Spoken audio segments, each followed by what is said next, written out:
war, forced displacement of people, and total blockade can be qualified as crimes of war and crimes against humanity with accompanying legal proceedings and prosecutions.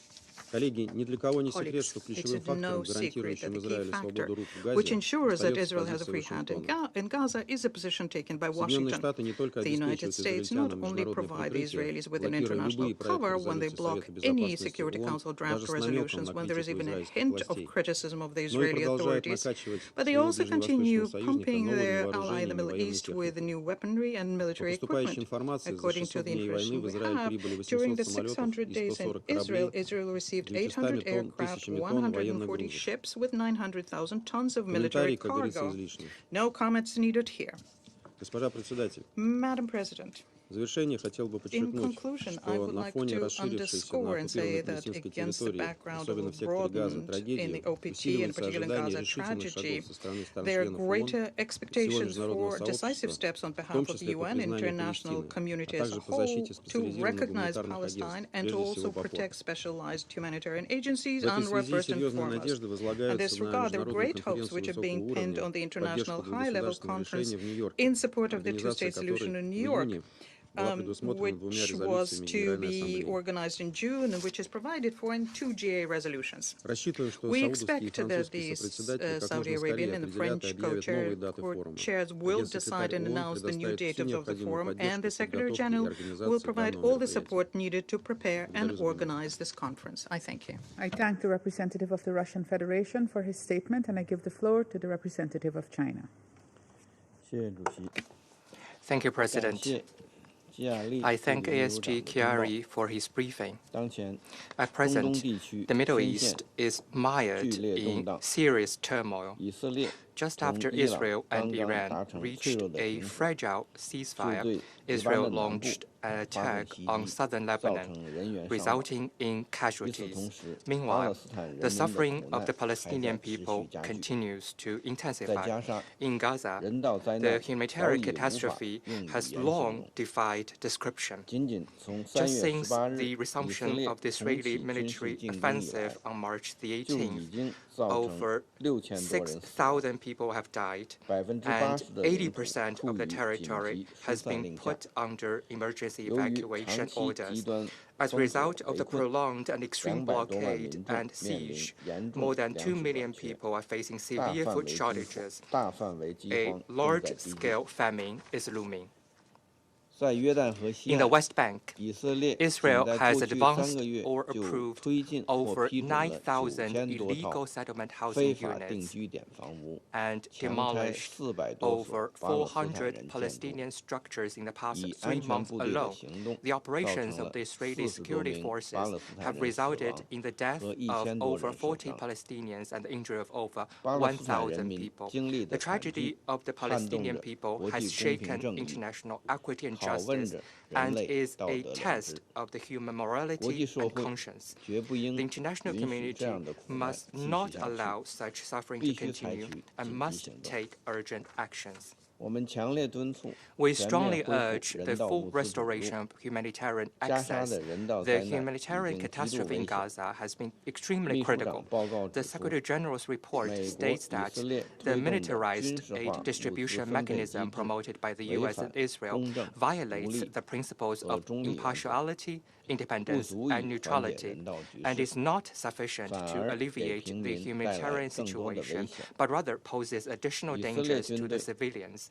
The Israeli military opened fire at civilians as they tried to approach distribution points, leading to the death of over 500 people and injury of over 4,000 people.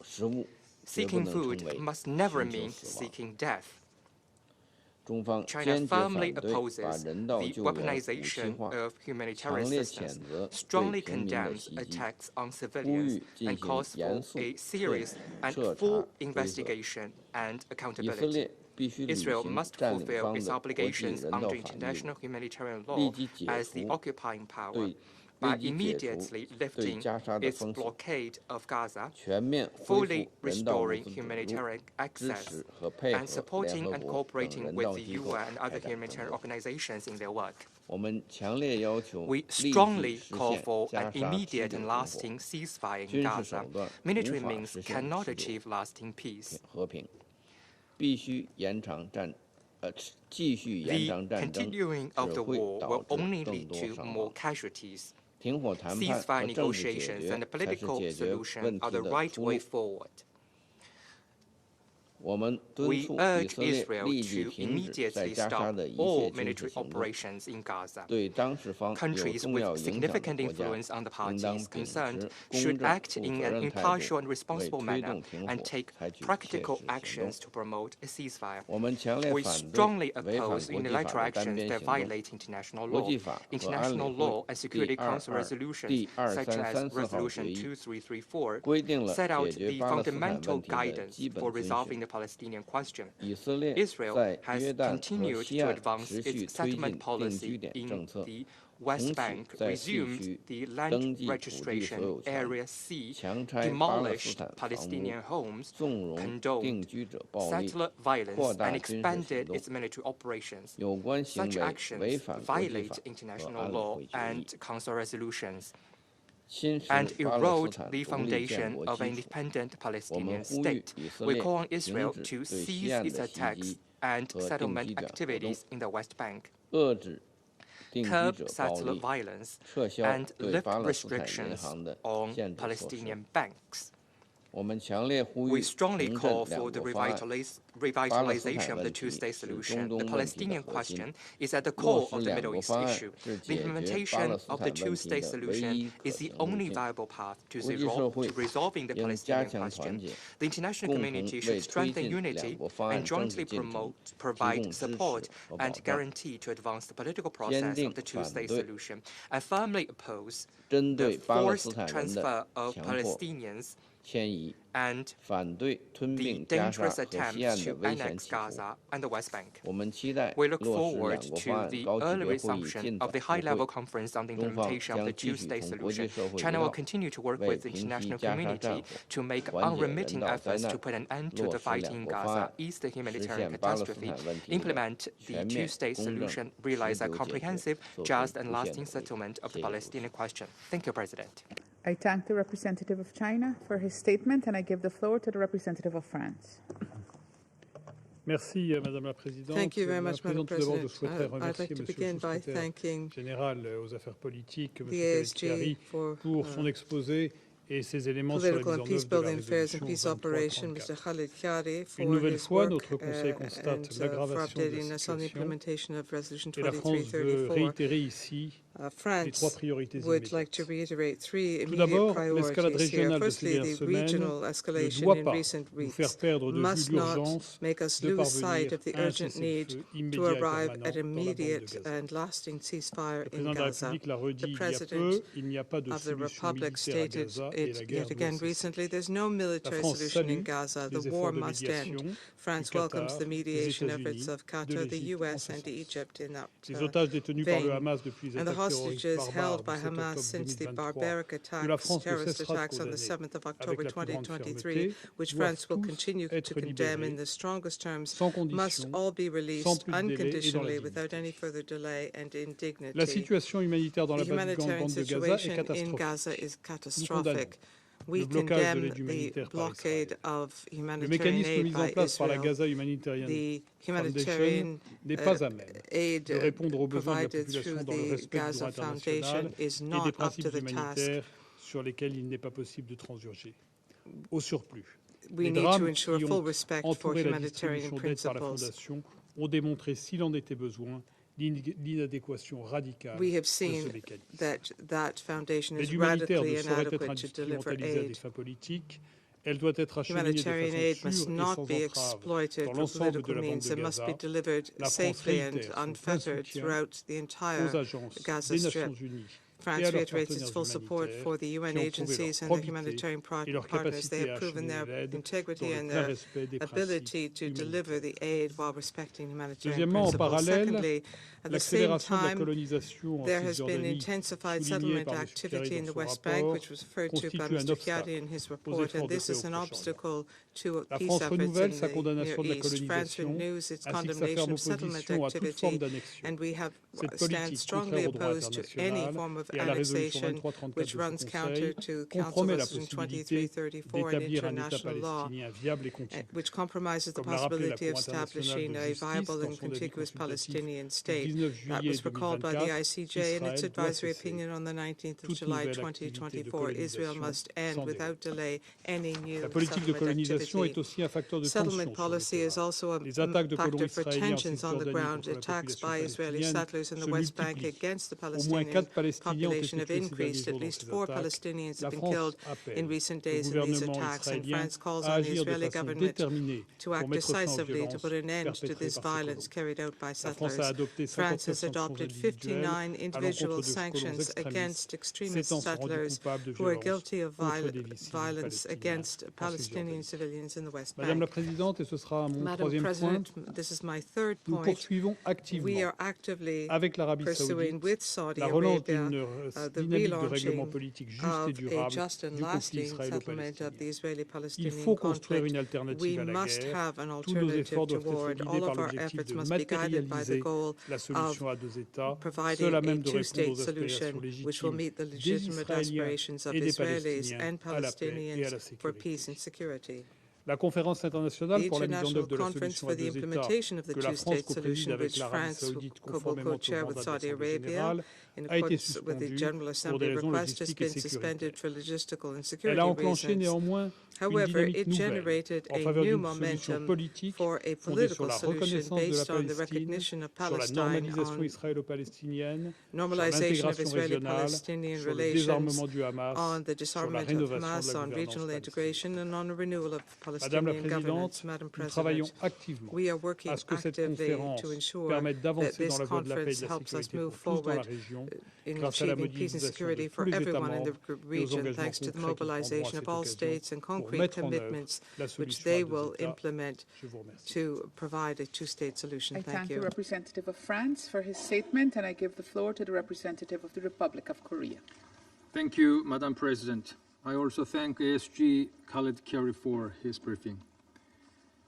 Madam President, the Republic of Korea is deeply concerned that the extended armed conflict in Gaza and the worsening situation in the West Bank, as well as ongoing heightened regional tensions, could engulf the future of ordinary civilians in the Middle East into endless despair and fear. At the outset, I would like to make 3 points regarding the deteriorating situation in the West Bank. First, the Republic of Korea expresses its grave concern over the ongoing violence and movement restrictions against Palestinian civilians. We are particularly worried by the unjustifiable killing of unarmed Palestinian civilians, including children in the West Bank. We call on Israel to strictly abide by its obligations under international law, including proportional use of force, and to hold those responsible fully accountable. Also unjustifiable is the daily organized violence by Israeli settlers against Palestinians, frequently in the presence and with the support of Israeli forces. Such injustice and impunity must end. Attacks against Israeli civilians by Palestinians, including the horrific killing of a pregnant Israeli woman in May, must also cease. Second, the Republic of Korea reiterates its positions that the establishment of Israeli settlement in the occupied Palestinian territory in violation of international law has no legal validity. Taking serious note that over just the last 3 months, Israeli authorities have advanced or approved almost 10,000 housing units in the West Bank, including East Jerusalem. We urge Israel to immediately stop all settlement activities. We are also concerned by the approval by Israel of the resumption of formal registration of land ownership in Area C.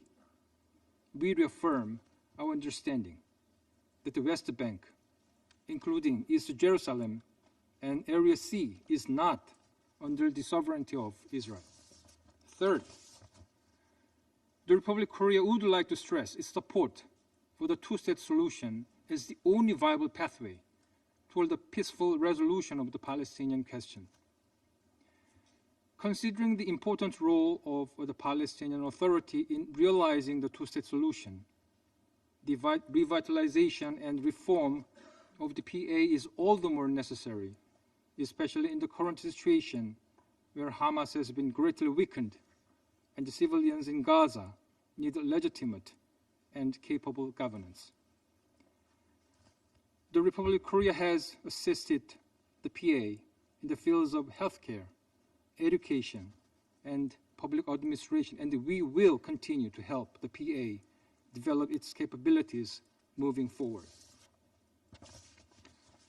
Madam President, turning to the catastrophic situation in Gaza, we reiterate our strong call for the swift and unimpeded delivery of humanitarian aid through all available routes, which is a clear obligation under international humanitarian law of the occupying power.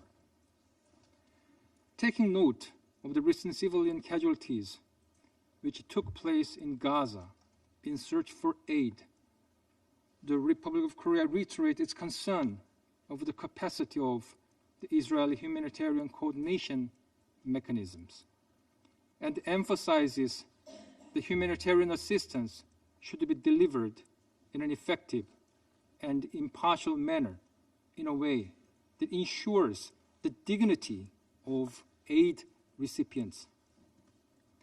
Aid must not be used as a political tool, as desperation will lead to anger, and anger will foster extremism. Thus, we call on Israel to divert its direction toward a full-fledged cooperation with the long-standing, trusted humanitarian agencies, particularly to UN, to expand and expedite the entry and delivery of humanitarian aid to those in great need. Madam President, since the horrific terrorist attack by Hamas on October 7th, which my delegation has condemned in the strongest terms, the whole Middle East, whether in the Levant, the Red Sea, or the wider region, has been in an endless cycle of violence and instability.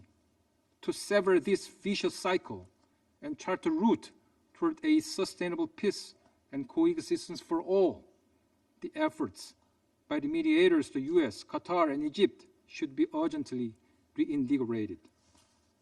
We hope that the ceasefire in Gaza can soon be resumed and all the remaining 50 hostages shall be released. And we also truly hope that the ceasefire in Gaza, along with the one between Israel and Iran, will pave the way for long-lasting stability in the region. And thank you, Madam President. I thank the representative of the Republic of Korea for his statement, and I give the floor to the representative of Greece. Thank you, Madam President. I would like to thank Assistant Secretary General Mr. Chiari for his briefing today.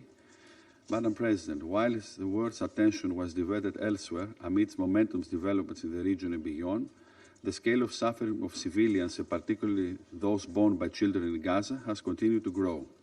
We are shocked by the images of children suffering from malnutrition and severe injuries, including amputations, as we are by those of Palestinians being killed or injured near non-UN militarized distribution sites while trying to reach food supplies, especially at a time when the entire population is at risk of famine. Humanitarian aid must never be politicized or used as a means of pressure. The population in need must be given safe access to humanitarian aid and care. Meanwhile, the safety and security of humanitarian workers is undermined on a daily basis. In this respect, we urge Israel to fully lift the blockade, as well as to allow and facilitate the safe, unconditional, massive and unhindered delivery of humanitarian aid at scale, and to restore full access to electricity and water. It is beyond doubt that this goal cannot be achieved without the valuable expertise of the UN. UNRWA's role remains pivotal and indispensable. We repeat once again our position that any humanitarian plan must adhere to the core principles of international humanitarian law, cover all parts of Gaza, and support the existing humanitarian operations within the Strip. At the same time, we must not forget that hostages continue to suffer, being held in captivity by Hamas for 19 months already. Having repeatedly condemned the October 7th terrorist attack and the ongoing detention and inhumane treatment of hostages, we reiterate our demand for the immediate and unconditional release. We deplore the refusal of Hamas to hand them over. Madam President, while the situation in Gaza remains dire, it's equally alarming in the rest of the occupied Palestinian territories. Reports indicate that more than 40,000 people remain displaced. The recent raid in the Ashkar camp in Nablus exposed thousands more at great risk of forced displacement. Strict movement restrictions through physical checkpoints, gates, roadblocks, and other barriers isolate communities from essential services and sources of livelihood. Palestinian-owned structures continue to be demolished and seized. Civilians are subject to attacks and arrest. UN premises, including UNRWA schools and health centers, continue to be attacked. We strongly condemn the escalation of violence in the West Bank, including East Jerusalem, following the increased settler violence, the expansion of illegal settlements, and Israel's military operation. Settlement expansion is contrary to international law and the relevant Security Council resolution. Madam President, there is no military solution for Gaza. Political will is the key to ending the war and paving the way towards the revitalization of the political process with the aim of achieving two states living side by side in peace and security. And while the conference under the co-chairmanship of France and Saudi Arabia, initially planned for June, has been temporarily postponed, Greece looks forward to it being held in the near future so as to bring new momentum to the political process, given that the Palestinian issue remains central for regional stability. The ceasefire between Israel and Iran is an opportunity for the international community to focus as a matter of priority on Gaza and a political horizon for the Palestinians. In the same spirit, Greece stands ready to engage towards moving the Arab plan forward as presented by Egypt. It is a constructive proposal for planning the day after in Gaza, where an empowered and informed Palestinian Authority will be capable of exerting effective governance in Gaza and the West Bank without any government or security role for Hamas and without any forced displacements of Palestinians. Finally, Greece welcomes the recent bold reforms undertaken by the Palestinian Authority, as well as the recent appointment of a foreign minister, and stands ready to assist the Palestinian Authority in the next steps forward. I thank you. I thank the representative of Greece for his statement. I shall now make a statement in my capacity as the representative of Guyana. I thank Assistant Secretary General Chiari for his briefing and note with appreciation the report of the Secretary General on the implementation of Security Council Resolution 2334.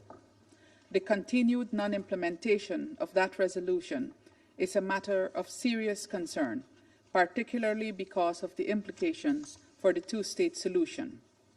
Colleagues, Guyana has taken note of the active steps that the Israeli authorities are taking to advance settlement activities in the occupied West Bank, including East Jerusalem, while inevitably reducing Palestinian presence in the area.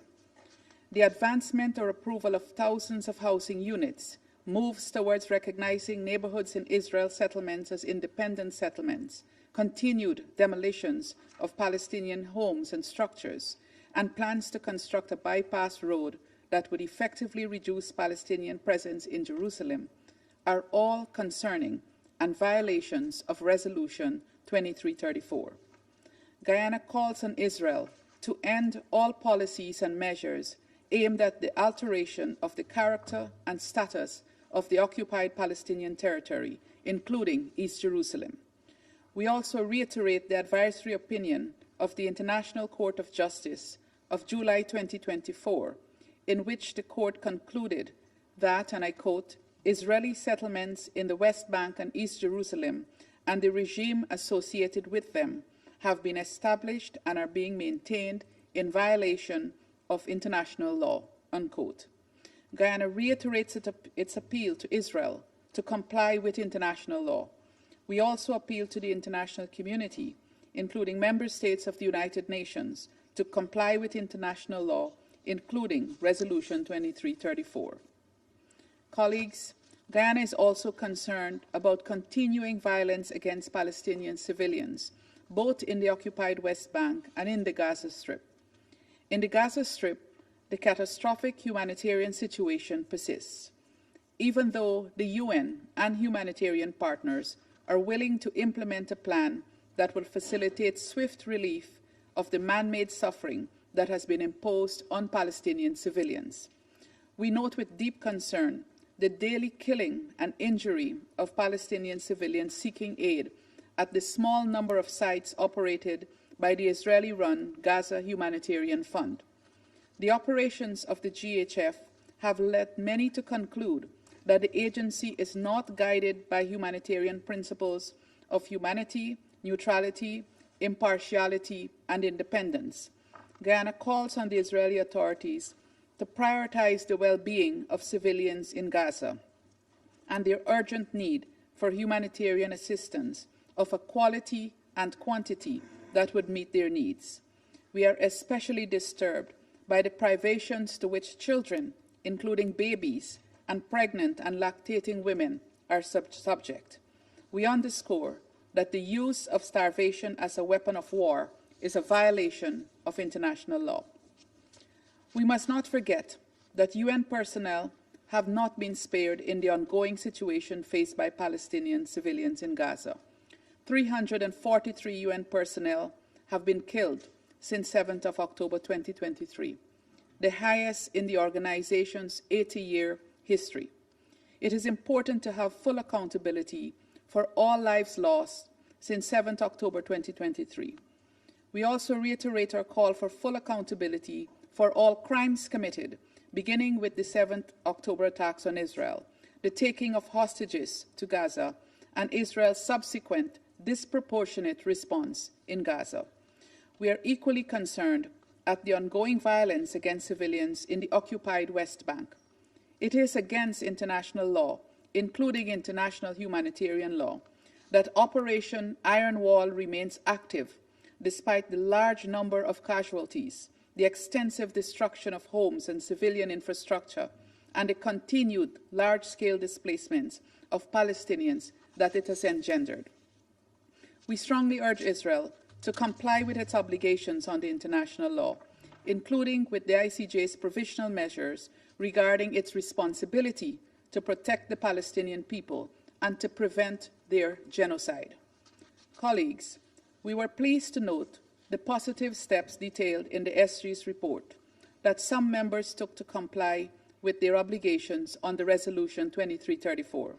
Guyana is of the firm view that Resolution 2334 will not have the desired impact unless all member states take the collective stance of complying with its provisions. I conclude my remarks by making three appeals. First, Guyana calls for an immediate, unconditional, and permanent ceasefire in Gaza, for the cessation of Israeli settlement policies and practices in the occupied West Bank, including East Jerusalem, and for the cessation of violence against Palestinian civilians in the occupied West Bank. Second, Guyana urges that steps be taken to rapidly improve the humanitarian situation in Gaza. We call on the Israeli authorities to allow humanitarian access in all parts of the Strip and to lift restrictions on the types of supplies allowed in. We stress that the GHF operations are not improving the situation, but endangering civilians, and call on Israel to allow the UN and humanitarian partners to fully resume their operations. Third, we call for the immediate and unconditional release of all hostages who continue to be held in Gaza by Hamas and other armed groups. Likewise, we call for the release of Palestinian civilians, including children, who are detained in Israeli prisons without charge. Colleagues, Guyana remains unwavering in its support to the Palestinian cause and the implementation of the two-state solution. We remain ready to work with the Council and the wider UN towards this end, and look forward to the convening of the high-level international conference on the two-state solution at the earliest. I thank you. I resume my function as President of the Security Council. The representative of the United States has asked for the floor to make a further statement, and I give him the floor. Thank you, Madam President. I just wanted to be clear in response to remarks by some colleagues. No one wants to see Palestinian civilians in Gaza go hungry and thirsty. The United States supports getting assistance to civilians in Gaza. This should happen in a way that does not allow Hamas to benefit. The UN and other member states should focus their efforts on working with the U.S.-supported mechanism that has proven to effectively help Palestinian civilians receive assistance. We call on members to support the Gaza Humanitarian Foundation. Thank you, Madam President. I thank the representative of the United States for his statement. I now give the floor to the representative of the observer state of Palestine. Thank you, Madam President, and allow me also to thank Assistant Secretary General Khayari for his briefing on the report of the Secretary General on the implementation, or rather on the breach and the continuous breach of Resolution 2334. This report shows two important things. The first one is that the killing and the mass displacement of Palestinians is also ongoing in the West Bank, as well as decolonization and annexation of Palestinian land. Second, it shows the price of not holding those who breach the resolutions of this Council accountable, and how that allows for the perpetuation of crimes and illegal actions to this day. There's a condemnation of settlements that has been going on now for 60 years, and the settlement activities continue to this day because of that lack of accountability. Allow me to start by saying there is a consensus around the need for a ceasefire, the release of hostages and prisoners, the delivery of humanitarian aid, and the withdrawal of Israeli forces. But what happens in the meantime, while the mediation of efforts of the United States, of Qatar, of Egypt continue? We reject the idea that there is a right to slaughter Palestinians. That was our position from day one. This is day 632, and the slaughter is ongoing. There is nothing that can justify a genocide. A nation is fighting for its survival, faced with an existential threat. What Palestinians want is to see their children grow, with no agony and no death, refusing that the only horizon that is available to them is the shroud of death or the shackles of oppression. There are still some who wonder very publicly if we do even exist, or recognize our right to existence simply to justify killing us. There are still some to wonder if we are entitled to find life and freedom in our land. There are still some who treat us as a burden, as expendable, as parasites, as a people too many, as having deserved to be killed and maimed.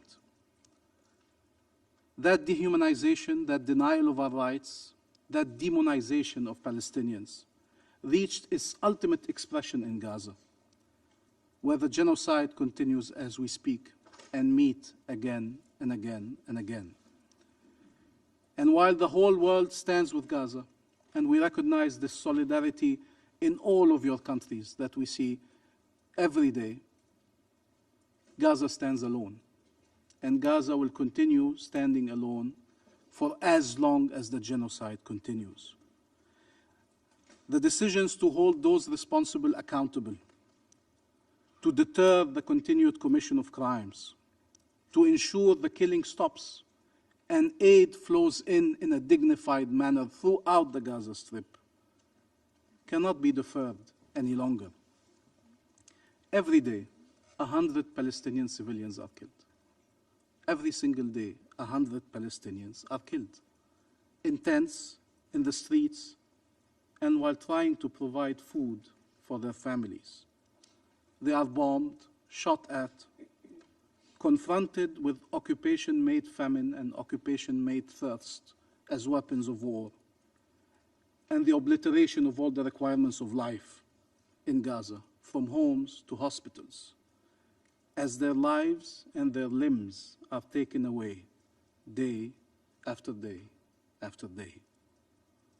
And now aid is being used to torment our people, to squeeze them in 16% of the Gaza Strip.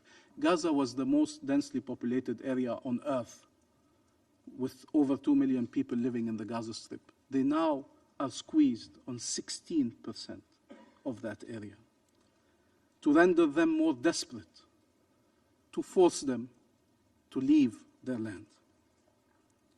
We are no different than the nations represented here, who achieved their independence and took their rightful place among the community of nations.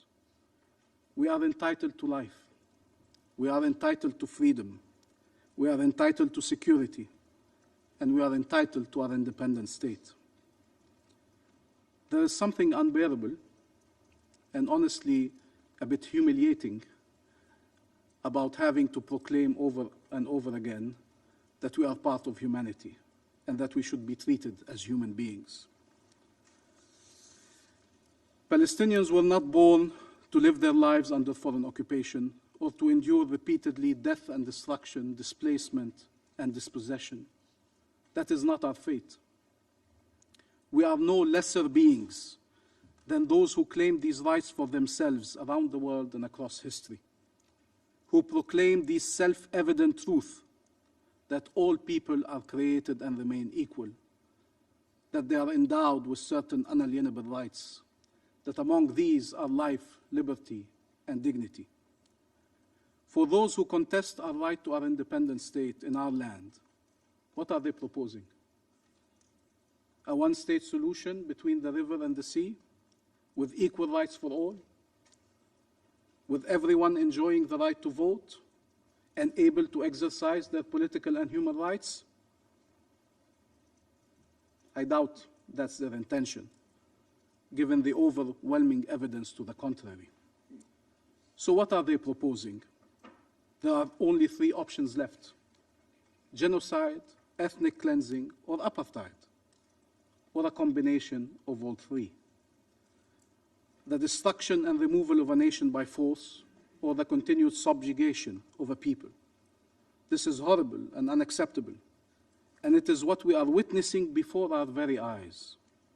There should be consensus against these criminal options. But when it comes to the Palestinian people, it is better to check. We have an experience when it comes to us to see people justify the unjustifiable. Therefore, there is no viable solution without an independent and sovereign state of Palestine, with East Jerusalem as its capital, living side by side with Israel in peace and security. We are not saying that while there is calm, while our people are thriving and living their lives, we are still speaking of the two-state solution, living side by side with Israel, while the Israeli government is attempting to annihilate our nation. The two-state solution on the 1967 borders, the world rallied around and demanded the parties to accept. One does. What about the other? In a two-state solution, there are no negotiations, no debate, no conditions over the existence of either state. Neither side has a veto right over the existence of the other. That is the premise of that solution.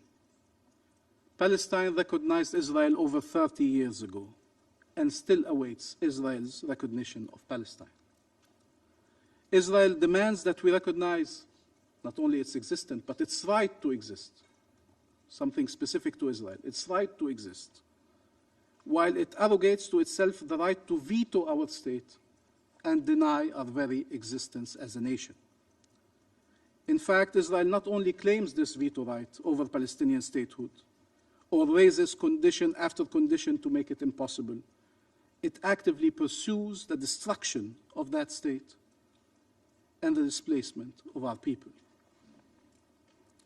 Some suggest that the solution would be for Palestinian statehood to be adjusted to accommodate Israel's illegal actions, effectively ensuring the perpetuation of the occupation instead of ending it. You know what a state is. Sovereignty is a corollary of statehood. They are inextricably linked. Independence is freedom from foreign occupation and domination in all its manifestations. And we are entitled to sovereignty and security too. Madam President, Netanyahu held a map in the General Assembly in September 2023 about his vision for the new Middle East. In that map, Palestine had disappeared altogether. Israel, from the river to the sea, not a slogan as the one that upsets Israel so much, a reality that its occupation forces, its bulldozers, its settlers, its settlements are trying to build through violence. On the ground, every day there is a new massacre. Palestinian cities and towns look like an archipelago in an ocean of Israeli settlements, enclosed military zones, as communities are confronted with a shrinking space delineated by occupation forces and settlers' attacks, by illegal military orders and illegitimate measures, as if they were drowning under this constant violence and pressure. From Masafer Yatta to Kafr Malik, to Taibe and Der Dibwan, from Jerusalem to Jenin, from Nablus and Tulkarem, from Tubas to Bethlehem and Al-Khalil. Everywhere, Palestinians confined, fragmented, suffocating under this occupation. Under the pretext of ensuring the security of the occupying power, Israel is threatening the very survival of the occupied people. The only way forward is ending the occupation and the violence once and for all. Palestine is committed to nonviolence in words and deeds. It condemned attacks against all civilians without distinction, Palestinians and Israelis. It reaffirmed its commitment to the two-state solution on the basis of the relevant UN resolutions and the Arab Peace Initiative.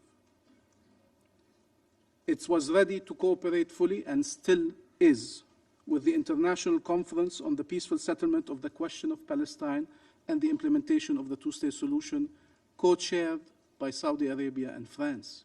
And it started by spelling out its commitments in a letter of President Abbas to President Macron and to the Crown Prince of Saudi Arabia. And we are acting upon these commitments. But we also have rights that need to be upheld, and that is what the letter affirmed as well. We implemented reforms exceeding expectations in impossible circumstances. You know, we are asked to do a lot, and we are saying we are ready to assume all our responsibilities, including in the Gaza Strip, to ensure sole governance and security responsibilities, to have a monopoly over governance and weapons. And we are being denied our ability to do that, to deliver to our people by Israel. You have to help us get rid of the shockhold that Israel has over us, politically, militarily, physically, and financially. Imagine a government that would have to deal with daily incursions by a foreign force, by forces and settlers, into their towns and cities, day after day. Imagine if your resources were being stolen, your natural resources and your money. Israel is withholding $2.3 billion of Palestinian revenues. That means that we have been unable to pay to most of our public employees the equivalent of several months of salaries. Imagine in your countries if you didn't pay for 1 month the salaries of your public employees, what would happen? You know what Palestinian civil servants are doing? They are showing up, despite that, to deliver to their people. We are doing the impossible in impossible circumstances, and Israel wants to make sure we fail. It will eventually regret it if it was to succeed. But you have a duty to ensure we do not fail. We succeed for the Palestinian people and their rights, but also for the prospects of peace in our region. We accepted every international mechanism, every verification. We ask you to come and check that we are upholding our obligations, as long as you are ready to check in parallel that Israel is upholding its obligations. We have called for the deployment of forces to ensure a ceasefire is respected under a UN mandate and upon the invitation of the Palestinian side, to protect the Palestinian people and to ensure the security for all with regional and international forces. There is a plan. There is a plan today, an Arab OIC plan supported by the whole world, that would allow to bring this situation to an end, to start the recovery process in Gaza, to rebuild Gaza while the Palestinians remain in it. Israel is undermining all these efforts, the international efforts, the regional efforts, the Palestinian efforts. None of these decisions we are making are easy, especially when Israel is sparing no effort to destroy our state and to harm our people. I urge you not to take us for granted, not to take these decisions for granted. I urge you to help us demonstrate to our people that there is a peaceful path to liberation. If they lose that hope, you cannot imagine the reverberations. We need to demonstrate that there's a peaceful path to liberation. Israel wants to convince them that there's no path to liberation because it believes they will then disappear, either by being killed or being displaced. That is a horrible bet, that is an inhumane bet, and that is a crazy bet that endangers the security of everyone. And it cannot be allowed to continue. Calls for ending the killing in Gaza, ending colonization, upholding international law and the relevant UN resolutions must be accompanied by actions that allow the achievements of these goals, including in line with the determination of the International Court of Justice. We are asked to restate and prove every single day our commitment to nonviolence and the two-state solution, while the other side is unleashing brutal violence against our people and is destroying the two-state solution. There is nothing that will allow to justify the double standards of demanding Palestinian pacifism while justifying, fueling, or even tolerating Israeli militarism. That is not the way forward. There's always a way to justify violence, but the only way forward for the benefit of all is to break the cycle of violence. There's a Palestinian leader from Jerusalem who was an icon of the non-violent Palestinian struggle called Faisal al-Husseini. And in an attempt to convince the people of why the non-violence way was the right way, he used a metaphor. He said, I can challenge Muhammad Ali, Clay, or Mike Tyson and defeat him, but not in a boxing ring, around a chess set. And this image, which had an impact on me and many Palestinians, made sense, made a lot of sense. However, imagine what would happen if you sit around that chess set and you're on the verge of winning, achieving liberation, and Mike Tyson would stand up and knock out Faisal al-Husseini. And Faisal al-Husseini would rise, as he has done in real life, after being beaten time and time again in Jerusalem, in the streets of Jerusalem, and would put the chess set forward and say, let's try again. And as soon as he was going to win, Mike Tyson would rise again and knock him out again. Don't you think that some of the people observing this scene would say, why doesn't he swing at him? Even if it sounds crazy given the asymmetry of power. But there's one way to prove that Faisal al-Husseini is right, by upholding the rules, by preventing that violence from taking place, by not allowing one side to knock out the other side, time and time again. That is the way that we preserve life. That is the way that you ensure security. There's no Israeli security at the expense of Palestinian life and Palestinian rights.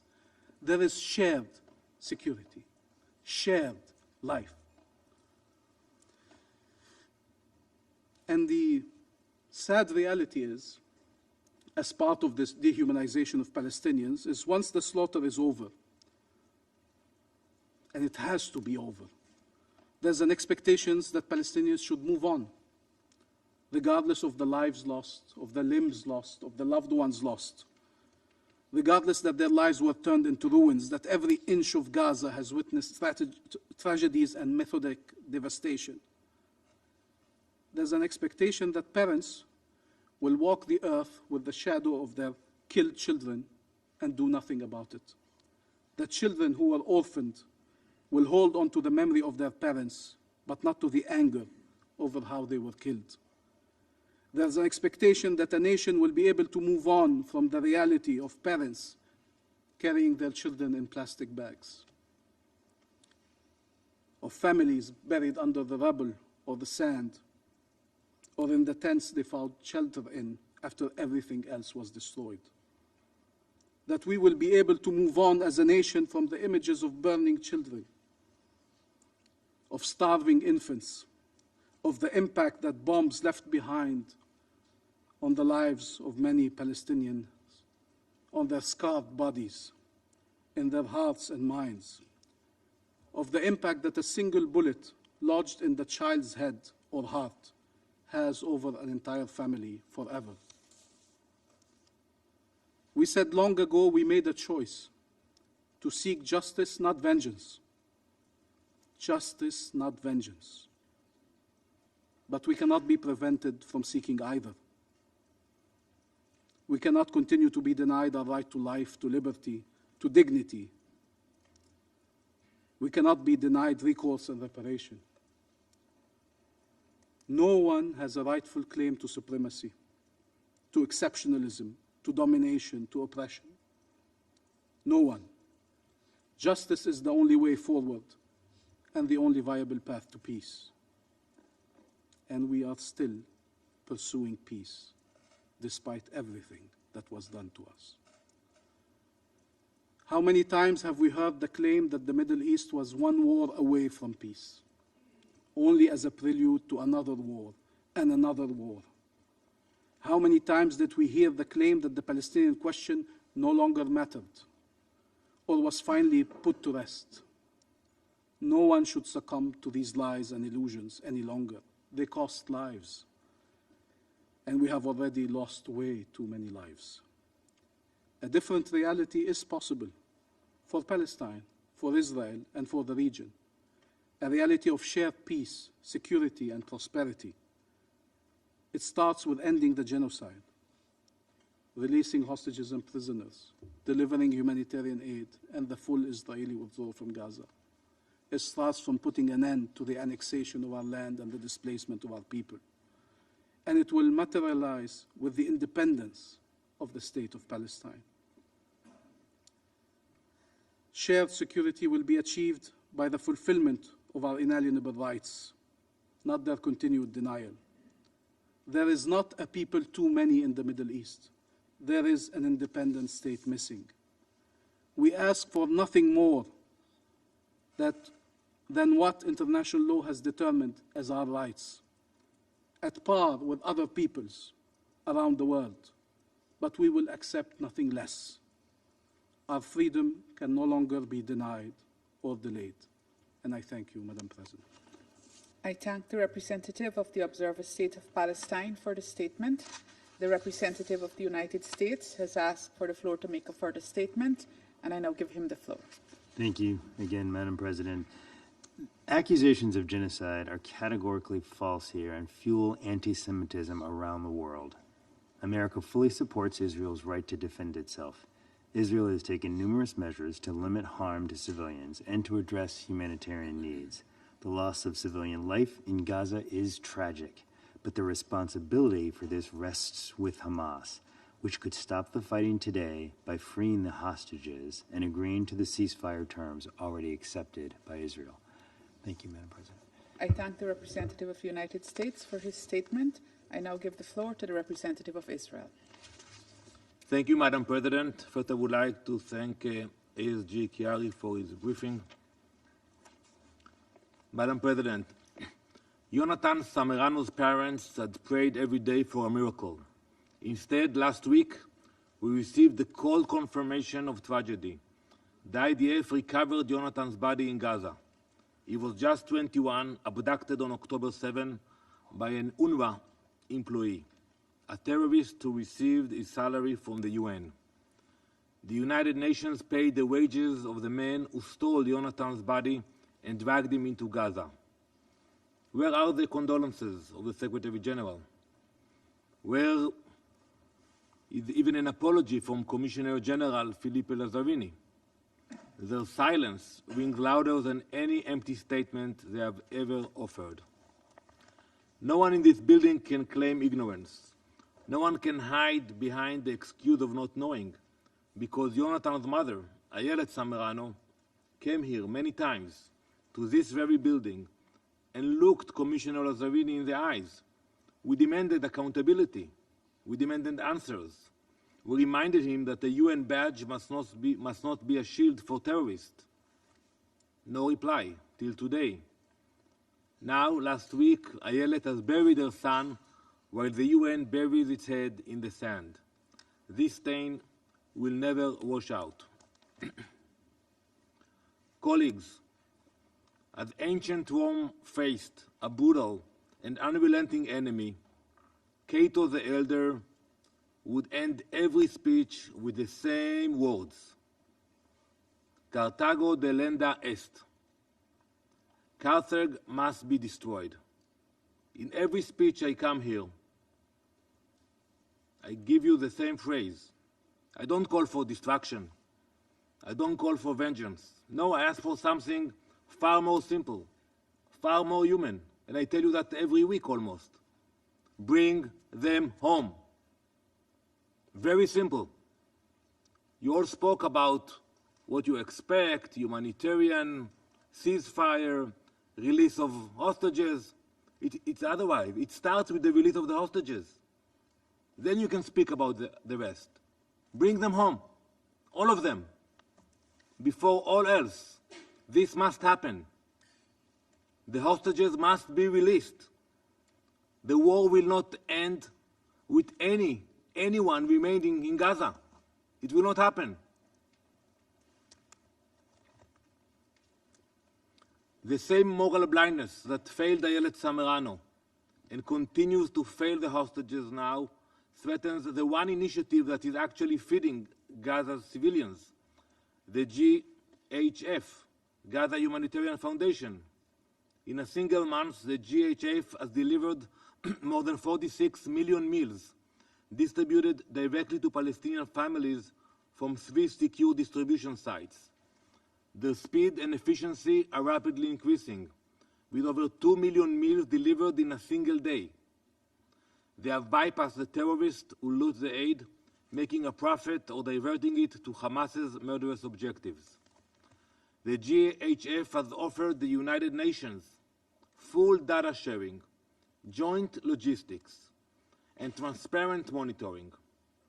What has the response been from the Secretary General and other officials?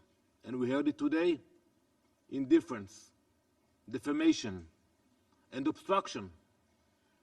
3 weeks ago, Hamas terrorists murdered clearly identified GHF staff as they were returning from a day of feeding Gazan civilians.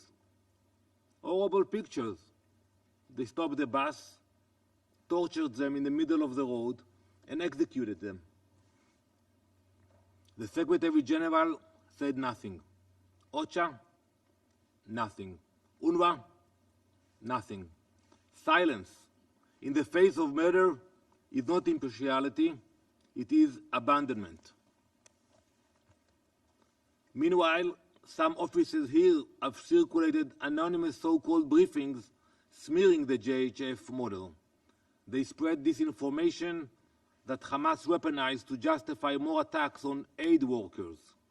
Outrageously, the UN has also embellished and promoted false allegations against the GHF about violent incidents, shamelessly promoting claims made by Hamas-controlled sources. The blindness and hatred have now exploded into absurdity with some actors even promoting the insane conspiracy that the aid being distributed contains drugs. And if the people risking their lives to feed families are secretly pushing narcotics, it's delusional. I don't get it. Why not to cooperate? Why not to work together? So let us speak plainly. If you truly care about Gaza's children, stop sabotaging the only program that reaches them instead of terrorists. Condemn the murderers. Partner with the people delivering bread, not with the people burning it. Get out of your own way and get out of the way of those trying to help. Set aside the bureaucracy, the political calculations, and the misguided need to preserve broken systems. The GHF is not interested in press releases or technical victories. It is interested in improving the humanitarian situation. If you care about the people of Gaza, stop with the defamation and the lies and help the people of Gaza. Madam President, while the UN struggled to regain its moral clarity, Israel acted with ours. During Operation Rising Lion, the IDF achieved full air superiority over western Iran and even Tehran, striking nuclear complexes, airfields, and ballistic missile sites. We neutralized more than half of Iran's ballistic missile launchers that threatened Israel and the entire world. We destroyed over 1,000 UAVs and intercepted roughly 90% of the missiles that were fired at our cities. Not a single Israeli aircraft was lost. We targeted the regime's war machine, not its people. This is another moral line Iran will never respect, as they intentionally fired its missiles at our population centers, murdering 28 civilians. Tehran's terror does not stop at Iran's borders. Its money, weapons, and its orders flow straight into Judea and Samaria. In May of this year, Hananel and Seela Gez, age 37, were driving to the hospital to welcome their baby into the world. Seela was 9 months pregnant. It was meant to be the happiest day of their lives. Instead, as they drove down the road at night on the way to the hospital, a terrorist opened fire on their car. Seela was murdered, so was their unborn child. A family destroyed, 3 children left without a mother, a life stolen before it even started. The rifles and ammunition that find their way into the hands of terrorists such as this one come directly from the IRGC's supply chain of death and terror. We will never again allow our families to be hunted. The pattern is unmistakable. Iran funds Hamas to massacre our people, Hezbollah to fire rockets at our cities, the Houthis to hijack shipping lanes and launch ballistic missiles, terror cells in Judea and Samaria in order to ambush innocent civilians on their way to give birth. Israel will continue to sever those Iranian supply lines, whether they run into Gaza or to Jenin. Colleagues, alongside the darkness, a different future is already taking shape, a future of cooperation, a future of peace. That vision was laid out in the Abraham Accords, and Israel remains committed to expanding that circle of partnership and normalization. Across the region, nations are choosing a path not defined by old hatred, but by shared interest and common hope. That path is open to all who seek it. We believe in a peaceful Middle East, one built not on terror tunnels and ballistic missiles, but on innovation, dialogue, and mutual respect. We will continue working with all those who share that belief and wish to see a brighter future. We have seen what this region looks like when it chooses war. We have also seen what it can become when it chooses peace. Israel will never stop defending its people, but we will also never stop our desire to reach out and achieve peace. Thank you, Madam President. I thank the representative of Israel for the statement. There are no more names inscribed on the list of speakers. I now invite council members to informal consultations. The representative of the Observer State of Palestine has requested the floor for a further statement. I give him the floor. Thank you, Madam President. I wonder if that peaceful settlement for the Middle East includes the independent and sovereign state of Palestine, or again, based on the illusion that somehow there is a way to destroy the Palestinian people rather than recognize and implement its rights.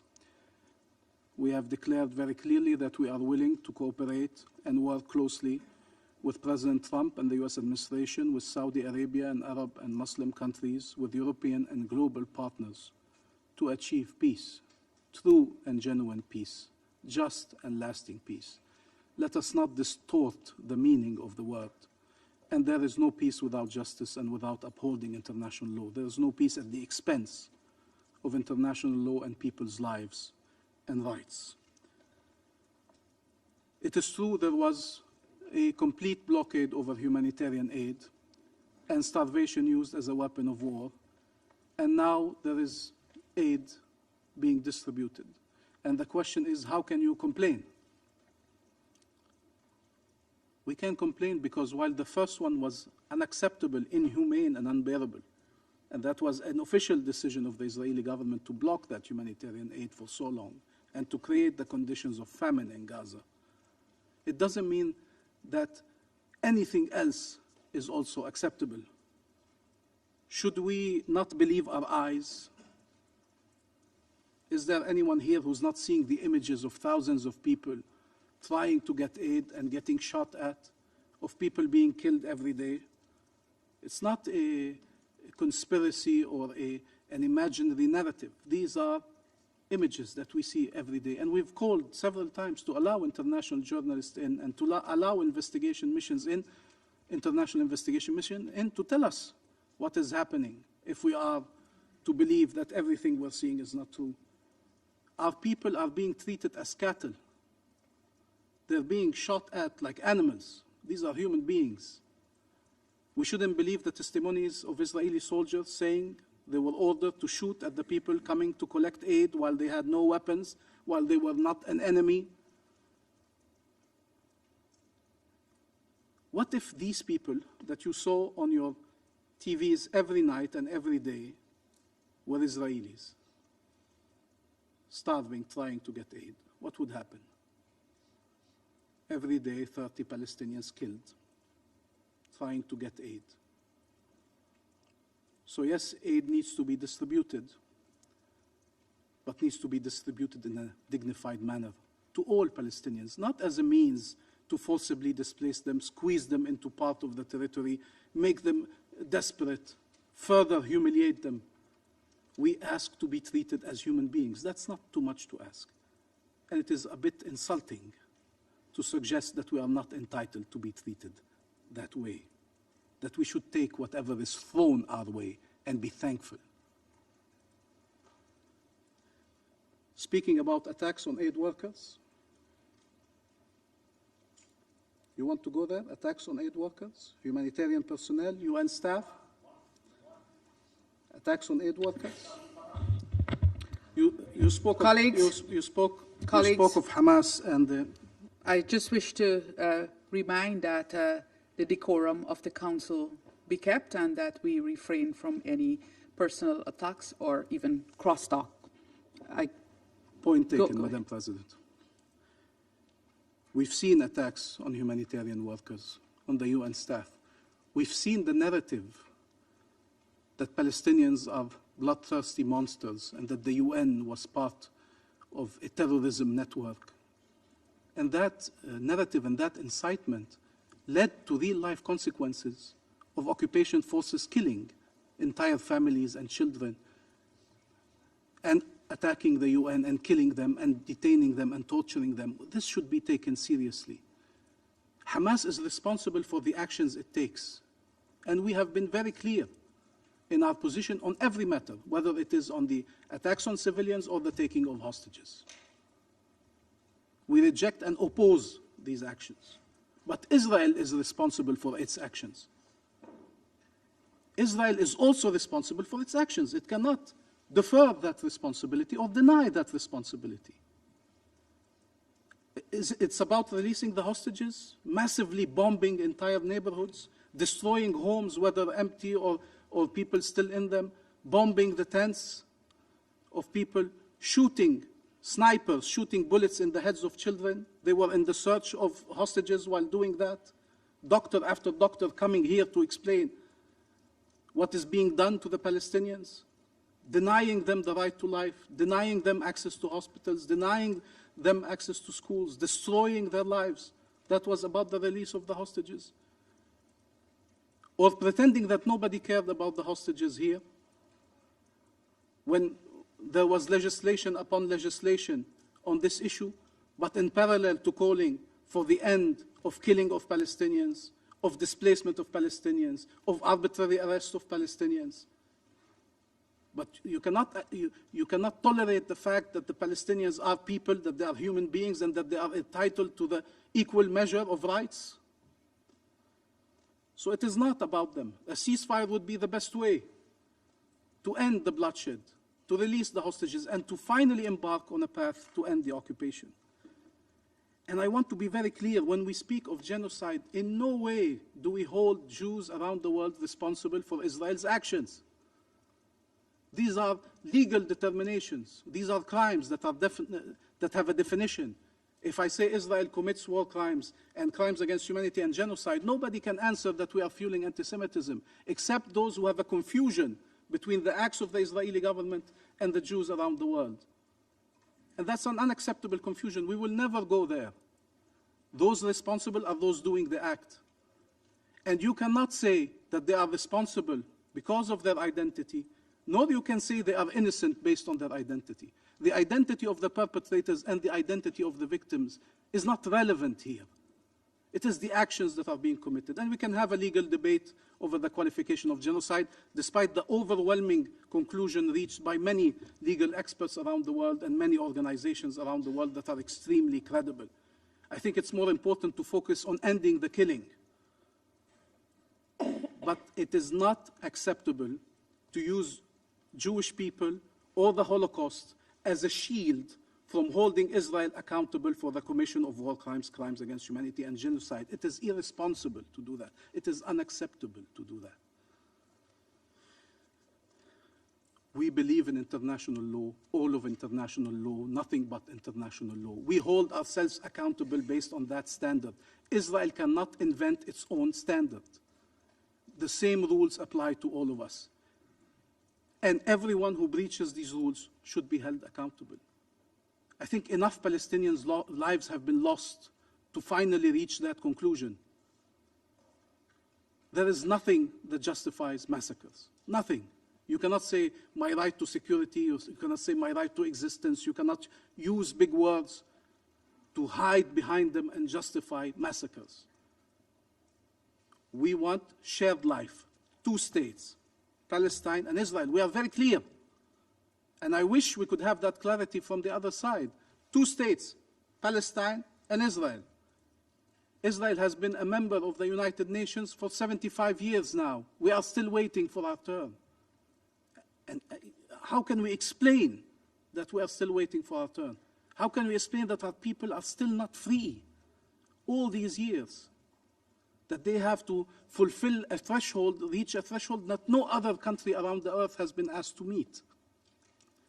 The same rules for everyone, a right to life for everyone, a right to security for everyone, a right to freedom for everyone, respect for human dignity for everyone. Speaking of human shields, to explain mass bombing of people, shooting randomly at people, when Israel itself, the latest UN report shows, has used boys in Gaza and the West Bank, Palestinian boys, as human shields in its military operations. That's the problem, when you think that what you do is acceptable because you are the one doing it. No, the same actions should bring the same level of condemnation and the same clarity. All these people abducted from Gaza that disappeared, including doctors, including children, that would be acceptable? And we call on the Israeli people not to believe the narrative of its government that the whole world is conspiring against them. We are truly extending our hand in peace to end the violence, but we need to end the occupation. We need freedom and justice so all can coexist in our region. That is the new Middle East we all need and aspire to. That is the right Middle East that we need to see. One where no existence is denied, one where nobody's freedom is denied, one where nobody's security is denied, one where we can share in life and peace and prosperity. Thank you, Madam President. I thank the representative of the Observer State of Palestine for his statement. The representative of Israel has asked for the floor to make a further statement. I give him the floor. Thank you, Madam President. The representative of Palestine spoke for so long, but at your speech, you forgot to mention the responsibility of Hamas. Why are you afraid from Hamas? I will not answer all your lies. I will ask you one question. Can you agree with me and with my colleagues that there is no future for Gaza with Hamas in Gaza? Can you agree on this sentence, that the future of Gaza will not include Hamas? If you say yes, we can talk about everything. You blame us and we blame you. That's the core of the conflict. We don't want to destroy the Palestinian people. We are not fighting the Palestinian people. We are fighting Hamas, the terrorist organization who brought you to where you are today. So if you claim that you represent the Palestinian people, be responsible, be brave, and agree with me today that the future of Gaza will not include Hamas. I thank the representative of Israel for his statement, and the representative of the Observer State of Palestine has asked for the floor to make a further statement, and I give him the floor, and this will be our last statement in the meeting. Thank you, Madam President. I wonder if this is not you attempting to destroy Palestine, what it is. We heard that you are taking all the precautions not to harm civilians. I can only imagine what it would be if you were not taking these precautions. You've asked, it so happens we're not in an Israeli interrogation or an Israeli jail. I have said, but you have decided not to hear, and I'm sorry, Madam President, to address the person directly since the representative of Israel addressed me. We have said that we do not accept and reject all attacks against civilians. We have said that we are willing to take our responsibilities in governance and security in Gaza tomorrow. Sole responsibility. That means there's no Hamas ruling in Gaza. That means there's no weapons there except in the hands of the Palestinian official government. We have a policy of one state, one law, one gun, one government.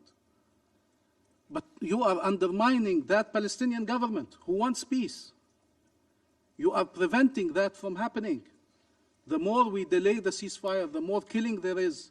Instead of arriving to that solution proposed by Palestine, the region, and the world, to have a Palestinian government operating in Gaza with regional international support, with the deployment of forces upon our invitation, you are denying that state. And there's always a reason. It's Hamas, it's this, it's that, it's you didn't say this or you should do that. Look at everything we have done and everything we have said and tell me where Israel has done anything that matches the level of commitment we have shown. Your Knesset is voting against the Palestinian state. Your officers are destroying it on the ground. You can claim you're not trying to destroy it, but again, people have eyes. Does Israel recognize the state of Palestine? Say it. Then that would be an important meeting. That we would finally have achieved a breakthrough, that you believe in a Palestinian state living side by side with Israel. So there are solutions to all the problems, as long as we are finally in a context where our rights are recognized, where both sides' security can be guaranteed. Israel claims a right to do anything under the pretext of security. That is not possible. No other state could behave this way. So I think we've been clear. We cannot be clearer. There is a solution today, but nothing justifies what you have done in Gaza. Nothing justifies what you have done in Gaza. If we had tried to justify the killing of Israeli civilians, nobody in the world would have accepted it, under any reason and under any claim or any right. Therefore, your systematic killing of Palestinian civilians can never be justified. We are not lesser human beings. We are not expendable. And then the UN reports are wrong, the human rights organizations are wrong, the journalists are wrong, the governments around the world are wrong, your closest allies are wrong. Or maybe you are wrong, maybe you are lying, maybe you are distorting realities to serve the policy. The permanent representative of Israel wrote about the importance of the voluntary migration of Palestinians, the code name for ethnic cleansing in Gaza. We want to live in freedom and dignity in our land. That is our right. And we are willing to do so within the two-state solution. Within the two-state solution. And it is time for Israel to stop destroying that solution. For the benefit of Palestinians, for the benefit of Israelis, for the benefit of the region, and for the benefit of the world. Representative of the Observer State of Palestine for his statement, and I now invite Council members to informal consultations to continue our discussions on the subject. The meeting is adjourned.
Okay.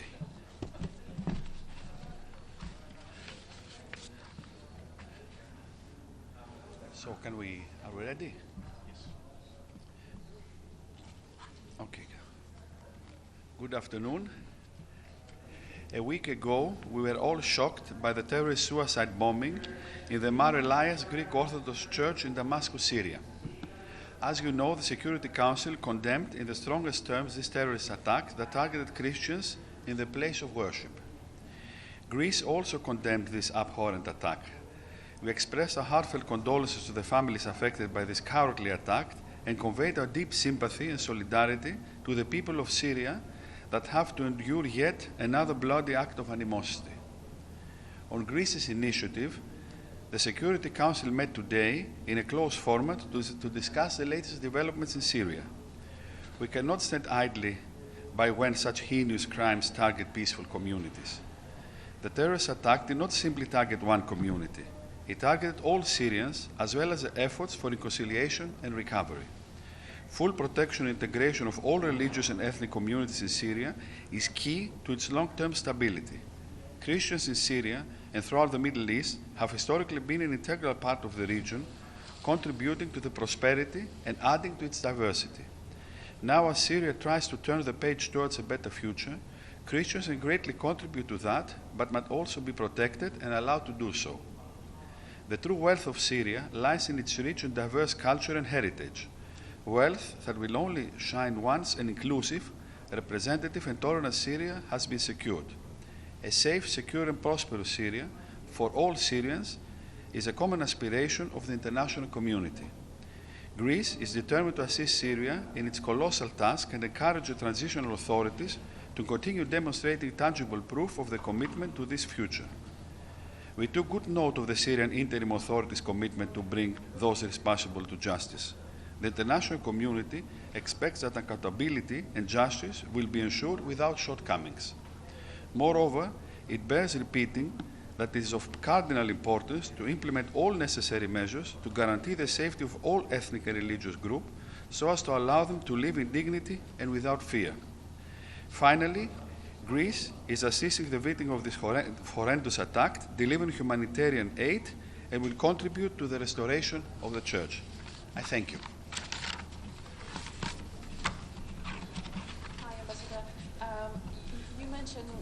Reconciliation. What do you expect? What do your country want the Security Council to do to help more in this direction, and what can your country do as well? Yes, reconciliation is key to the prosperity and stability of Syria. We were encouraged by the first measures that the interim authorities have taken. The Security Council has also encouraged those measures. Of course, we have to see those measures implemented. It is a long road, a difficult road, but we are confident that the authorities, with the help of the international community, will steer the country to this direction. Allow me to add also that Greece bilaterally has been mobilized from the beginning of this heinous attack. Our ambassador in Damascus, along with the Cypriot colleague, visited the church a couple of hours after the incident, when he met with the Syrian Minister of Social Affairs, Mrs. Hind Kouabawat, who expressed immediately her repulsion, considered to be of rather unprecedented animosity. Our ambassador in Damascus also met with the government of the capital, Mr. Maher Marwan, who arrived on the spot and expressed the deepest condolences of the Greek government to the families of the victims. Of course, the ambassador met with the Greek Orthodox Patriarch of Antioch, His Beatitude John X, before visiting those injuries at the local hospital.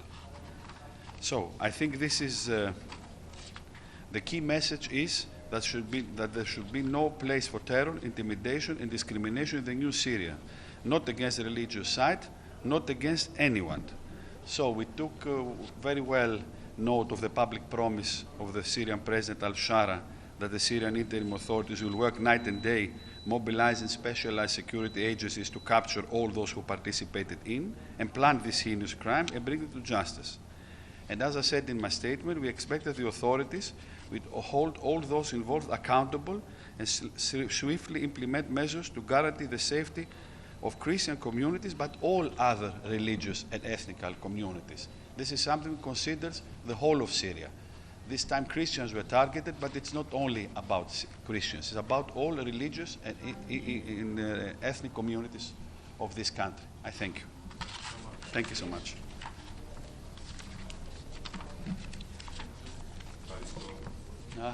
Miss, thank you. Thank you so much.